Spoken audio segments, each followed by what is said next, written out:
আজকে আমি তোমাদের সাথে শেয়ার করব আমি কিভাবে ইলিশ ভাপা রান্না করি। তো প্রথমেই মাছগুলোকে ধুয়ে নিয়েছি, এরপর শিলপাটায় নিয়ে নিচ্ছি কিছুটা সাদা সর্ষে, এর সাথে নেব কিছুটা কালো সর্ষে, আর তার সাথে নিয়েছি কটা কাঁচা লঙ্কা, এর সাথে একটু নুন দিয়ে আমি বেটে নিচ্ছিলাম। নুনটা দিলে সর্ষেটা তেতো হবে না। এরপরে সবকটা ইনগ্রিডিয়েন্টস নিয়ে আমি এগুলোকে ম্যারিনেট করব। তো সর্ষে বাটাটা দিয়ে দিয়েছি, এর সাথে দিয়েছি হলুদ গুঁড়ো আর সামান্য স্বাদ অনুযায়ী লবণ আর কিছুটা জিরে গুঁড়োটা দিলে একটা ভালো গন্ধ বেরোয়, টেস্টটাও বেশ ভালো হয়।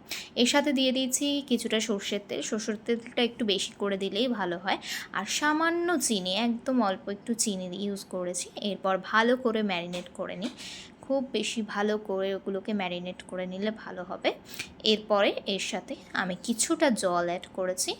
এরপর জল অ্যাড করার পর এগুলোকে নিয়ে আমি সামান্য কিছুক্ষণ 20 মিনিট মতো রেস্টে রেখে দিলাম। এরপরে কড়াইতে সব কটা মাছ দিয়ে ভালো করে মাছগুলো দিয়ে নিলাম।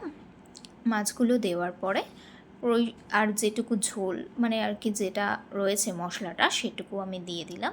এবার দেওয়ার পরে গ্যাসটাকে অন করে নিয়ে, একদম লো আছে গ্যাসটাকে অন করে নিতে হবে।